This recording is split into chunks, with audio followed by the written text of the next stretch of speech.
Win ಆದ್ರೂ okay, ಜನ ಮೆಚ್ಚಿದ ನಾಯಕ. ಆ ರೀತಿ ಜನ ಇಲ್ಲೂ ಗೆಲ್ಸ್ತಾರೆ ಡಿ ಬಾಸ್ಗೆ. ನಮ್ಗೆ ದರ್ಶನ್ ಬಂದ್ರೆ ಒಳ್ಳೇದು. ನಾನ್ ಬರ್ತಿದ್ದೀನಿ ಚಿನ್ನ. ದರ್ಶನ್ ಮನಸ್ಸು ಮಾಡ್ಬೇಕು, ದರ್ಶನ್ ಉಪೇಂದ್ರ ಮಾಡಿದ್ರೆ ಹೊಸ ಇದು ಮಾಡ್ಬೋದು. ಕೂಗಿ ಕೂಗಿ ಹೇಳುತ್ತೈತೆ ಇಂದು ಸಮಾನ. ರೈತರು ಮಣ್ಣಿನ ಮಗ ಅವನು ಡಿ ಬಾಸ್. ಅವ್ರು ಬರಬೇಕು ಮುಖ್ಯಮಂತ್ರಿ ಆಗಿ. ನೆರಳ ನೀಡೋ ಮರ. ಈಗ ತಮಿಳ್ನಾಡಲ್ಲಿ ವಿಜಯ್ ಅವ್ರು ವಿನ್ ಆದ್ರು ಓಕೆ, ಜನ ಮೆಚ್ಚಿದ ನಾಯಕ ಅವನು. ಅದಕ್ಕೆ ಇನ್ನೂ ಸ್ವಲ್ಪ ಮೆಜಾರಿಟಿ ಬಂದಿದ್ರೆ ಚೆನ್ನಾಗಿರೋದು. ಈಗ ನಮ್ ಕರ್ನಾಟಕದಲ್ಲಿ ಡಿ ಬಾಸ್ ನೆಕ್ಸ್ಟ್ ಬಿಟ್ರೆ ಉಪೇಂದ್ರ. ಡಿ ಬಾಸ್ ನಮ್ಕಿಂತ ಚಿಕ್ಕ ಹುಡುಗ ಅವನು.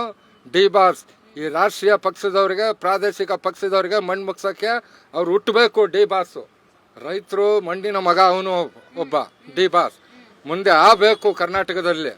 ಅಂಥವ್ರು ಬರಬೇಕು ಮುಖ್ಯಮಂತ್ರಿ ಆಗಿ. ರಾಷ್ಟ್ರೀಯ ಪಕ್ಷದವ್ರಿಗೆ ಮತ್ತೆ ಪ್ರಾದೇಶಿಕ ಪಕ್ಷದವ್ರಿಗೆ ಮಣ್ಣು ಮುಗಿಸ್ಬೇಕು ಅಂತವ್ರು ಬಂದು. ಡಿ ಬಾಸ್ ಅಂದ್ರೆ ರೈತರ ಪರವಾಗಿ, ಬಡವರ ಪರವಾಗಿ ಹೋರಾಟ ಮಾಡೋ ಅಂತ ಇವ ನಾಯಕ. ಅದಕ್ಕೋಸ್ಕರ ನಾನು ಹೇಳ್ತಾ ಇದ್ದೀನಿ, ತಮಿಳ್ನಾಡಲ್ಲಿ ವಿಜಯ್ಗೆ ಹೆಂಗ್ ಗೆಲ್ಸಿದ್ರು ಆ ರೀತಿ ಜನ ಇಲ್ಲೂ ಗೆಲ್ಸ್ತಾರೆ ಡಿ ಬಾಸ್ಗೆ. ಯಾಕೆ ಬದಲಾವಣೆ ಅಂದ್ರೆ ಈ ರಾಷ್ಟ್ರೀಯ ಪಕ್ಷಗಳಿಗೆ, ಪ್ರಾದೇಶಿಕ ಪಕ್ಷಗಳಿಗೆಲ್ಲ ಮತ ಕೊಟ್ಟಿ ಸಾಕಾಗೋಗ್ಬಿಟ್ಟಿದೆ. ಅವನು ಒಬ್ಬ ಯುವ ನಾಯಕ. ನೋಡೋಣ ಯಾವ ರೀತಿ ಇವನು ಜನ ಮೆಚ್ಚಾರಲ್ವಾ, ಜನಕ್ಕೆ ಏನ್ ಸೇವೆ ಸಲ್ಲಿಸಬಹುದು ಅನ್ನೋದು ಉದ್ದೇಶದಿಂದ ಅವ್ರನ್ನ ಮೆಚ್ತೀವಿ ನಾವು. ತಮಿಳ್ನಾಡಲ್ಲಿ ವಿಜಯ್ ವಿನ್ ಆದ್ರಲ್ಲ, ಏನಾದ್ರು ನಮ್ಮ ಕರ್ನಾಟಕದಲ್ಲಿ ವಿನ್ ಆಗ್ಬೋದಾ? ಯಾರಾಗ್ತಾರೆ? ಯಾರು ಪಾರ್ಟಿನೇ ಇಲ್ಲಲ್ಲ ಸರ್. ಈಗ ದರ್ಶನ್ ಬರ್ಬೇಕಿಲ್ಲ. ಉಪೇಂದ್ರ ಅವ್ರು ಹಂಗೆ ಮಾಡ್ತಾ ಇದ್ದಾರೆ. ಉಪೇಂದ್ರ ನೀವು ರಾಜರಾಗಿ ಅಂತ ಇದ್ದಾರೆ. ಉಪೇಂದ್ರ ಅವ್ರಿಗೆ ವಿಜಯಕ್ಕಿಂತ ಮೊದಲೇ ಆಗ್ತಾಯಿದ್ರು. ಆ ಥರ ಮಾಡಿದ್ರಿ ಉಪೇಂದ್ರ ಅವ್ರು ಅಲ್ವಾ? ಅವ್ರೇನಂತ ನೀವು ಪ್ರಜೆಗಳೇ ರಾಜಗಳು ಆಗ್ಬೇಕಂತ ಅವ್ರು ಹೇಳ್ತಾರೆ. ಇದು ಅರ್ಥ ಆಗ್ತಾ ಇಲ್ಲ ಕೆಲವರಿಗೆ. ಇನ್ಯಾರಿದೆ ಸುದೀಪ್ ಅವರು, ಅವರೆಲ್ಲ ಏನು ಗ್ಯಾರಂಟಿ ಇಲ್ಲ. ಇನ್ನು ದರ್ಶನ್ ಮನಸ್ಸು ಮಾಡಬೇಕು, ದರ್ಶನ್ ಉಪೇಂದ್ರ ಮಾಡಿದ್ರೆ ಹೊಸ ಇದು ಮಾಡ್ಬೋದು. ವಿಜಯ್ ಅವ್ರು ಏನಾಗಿದ್ದೇನಿಲ್ಲ ಅವ್ರಿಗೆ ಇಲ್ಲೂ ಹಂಗೆ ಕರ್ನಾಟಕದಲ್ಲೂ ಅದೇ ತರ ಆದ್ರೆ ಇನ್ನೂ ಬೆನಿಫಿಟ್ ಇರುತ್ತೆ ಅಂತ. ಕರ್ನಾಟಕದಲ್ಲಿ ಯಾರು ಬರ್ಬೇಕು ವಿಜಯ್ ಅವ್ರ? ನಮ್ಗೆ ದರ್ಶನ್ ಬಂದ್ರೆ ಒಳ್ಳೇದ. ಅದೇ ದರ್ಶನ್ ಅಭಿಮಾನಿಗಳು ತುಂಬಾ ಜನ ಹೇಳ್ತಾ ಇದ್ದಾರೆ ದರ್ಶನ್ ಬಂದ್ರೆ ಒಳ್ಳೇದು. ಈಗ ಫ್ರೀ ಬಿಟ್ ಮೇಲೆ ಎಲ್ಲ ಆಟೋದವ್ರಿಗೆ, ಬಸ್ ಅವ್ರಿಗೆಲ್ಲ ಫುಲ್ ತೊಂದರೆ ಆಗಿದೆ. ಆತರ ಈಗ ದರ್ಶನ್ ಅವರು ಜೈಲಿಂದ ಹೊರಗಡೆ ಬರ್ತಾರೆ. ಬಂದ್ರೆ ನೆಕ್ಸ್ಟ್ ಅವರೇ ಸಿಎಂ ಮಾಡೋದು. ಅವರೇ ಸಿಎಂ ಆಗ್ತಾರಾ? ಅವರನ್ನೇ ಮಾಡೋದು. ಎಲ್ಲಾರು ಅಷ್ಟೇ ಯಾಕೆ, ಎಲ್ಲಾರು ಅದೇ ಮಾಡ್ಕೊಂಡು ಎಲ್ಲ ಅದೇ ತೀರ್ಮಾನ ತಗೊಂಡಿದ್ದಾರೆ.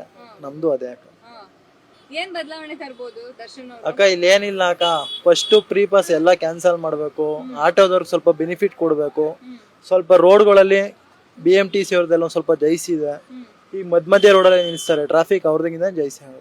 ಈಗ ಪ್ರಜಾಕೀಯ ಅಂತ ಉಪೇಂದ್ರ ಅವರು ಅದೇ ಹೊಸತ್ ಮಾಡ್ಕೊಂಡಿದಾರಲ್ಲ, ಪ್ರಜೆಗಳಿಂದನೇ ಇದು ಅಂತ ಹೇಳ್ತಾ ಇದಾರೆ. ಸೊ ಏನ್ ಅನ್ಸುತ್ತೆ ನಿಮ್ಗೆ? ಅಕ್ಕ ಅವ್ರನ್ನ ಒಂದ್ಸರಿ ಗೆಲ್ಸ್ ನೋಡ್ಬೇಕು.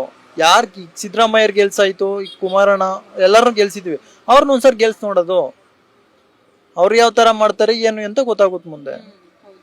ಈಗ ಯಶೋನೇ ನಿಂತ್ಕೊಳ್ಳಿ, ಇಲ್ಲ ಉಪೇಂದ್ರ ಅವರೇ ನಿಂತ್ಕೊಳ್ಳಿ, ದರ್ಶನ್ ಆಲ್ಮೋಸ್ಟ್ ಅವ್ರವ್ರು ಯಾರಿಗೆ ಇಷ್ಟ ಇರುತ್ತೋ ಅವ್ರಿಗೆ ಆಗ್ತಾರೆ. ಯಾರು ಗೆಲ್ತಾರೋ ಅವ್ರ ಇಷ್ಟ. ಅದು ಅದಕ್ಕೆ ನಾವೇನು ಹೇಳಕ್ಕಾಗಲ್ಲ. ಯಾಕೆ ನಿಮ್ಗೆ ಬದಲಾವಣೆ ಆಗ್ಬೇಕು ಕರ್ನಾಟಕದಲ್ಲಿ ಅಂತ? ಅಕ್ಕ ಈಗ ಬದಲಾವಣೆ ಅಂತಂದ್ರೆ ಈಗ ಫ್ರೀ ಇದೆ, ಆಟೋದವ್ರಿಗೆ ಜೀವನ ಇಲ್ಲ. ಆಟೋ ನಂಬ್ಕೊಂಡು ಎಷ್ಟೋ ಜನ ಇದ್ದಾರೆ. ಅವ್ರಿಗೆ ಅಪ್ಪ, ಮಕ್ಕಳು, ತಂದೆ ಎಲ್ಲ ಬೆಂಗಳೂರಿಂದ ಊರಿಂದ ಬಂದಿರ್ತಾರೆ. ಇಲ್ಲಿರ್ತಾರೆ. ಇಲ್ಲೂ 500 ರೂಪಾಯಿ ಆಯ್ತದೆ, 600 ರೂಪಾಯಿ. ಅದ್ರಲ್ಲಿ ಗ್ಯಾಸ್ ರೈಟು ಜಾಸ್ತಿ, ಈಗ ಸಿಲಿಂಡ್ರು ಜಾಸ್ತಿ, ಸಕ್ಕರೆ ಜಾಸ್ತಿ, ಎಲ್ಲ ಪ್ರತಿಯೊಂದು ಜಾಸ್ತಿ ಆಗಿದೆ. ಅದರಿಂದ ಬದಲಾವಣೆ ಆಗ್ಬೇಕು. ಆದ್ರೂ ಕಾಂಗ್ರೆಸ್ ಅವರು ಈಗ ಗ್ಯಾರಂಟಿಗಳನ್ನ ಕೊಡ್ತಿದ್ದಾರೆ. ಅಕ್ಕ ಗ್ಯಾರಂಟಿ ಕೊಟ್ರೆ ಅದು ನಮ್ಮ ಹತ್ರ ಕಿತ್ತು ಅವ್ರು ಕೊಡ್ತಾವ್ರ ಅಷ್ಟೇ. ಈಗ ನಾವು ದುಡಿತೀವಾ, ಈಗ ನಮ್ಮಿಂದ ಕಿತ್ತು ಅವ್ರು ಕೊಡ್ತಾವ್ರೆ. 83 ರೂಪಾಯಿ ಇತ್ತು ಗ್ಯಾಸು, ಈಗ 93 ರೂಪಾಯಿ ಆಗಿದೆ. 10 ರೂಪಾಯಿ ಜಾಸ್ತಿ ಆಗಿದೆ. ಯಾರು ಕೊಡ್ತಾರೆ? ಯಾರು ಕೊಡಲ್ಲ. ನಾವ್ ಇಲ್ಲಿಗೆ ಬಂದು 1 ಅವರ್ ಆಯ್ತು. 1 ಅವರಿಂದ ಸುಮ್ನೆ ಕೂತಿದ್ದೀವಿ. ಗ್ಯಾಸ್ ಸಮಸ್ಯೆ ಆದಾಗ ಯಾರು ಏನು ಇಲ್ಲ ಅಕ್ಕ, ಯಾವ ಸಚಿವರು ಇಲ್ಲ, ಯಾರು ಇಲ್ಲ. ನಮ್ಗಾಗುತ್ತಾ? ಹೋಯ್ತೀವ ಲೈನಲ್ಲಿ 2 ಅವರ್ ಆದ್ರೂ ಆಯ್ತು, 3 ಅವರ್ ಆದ್ರೂ ಆಯ್ತು. ನಿಂತಿರ್ತೀವಿ, ಹಾಕ್ಸ್ಕೊತೀವಿ, ಬರ್ತೀವಿ.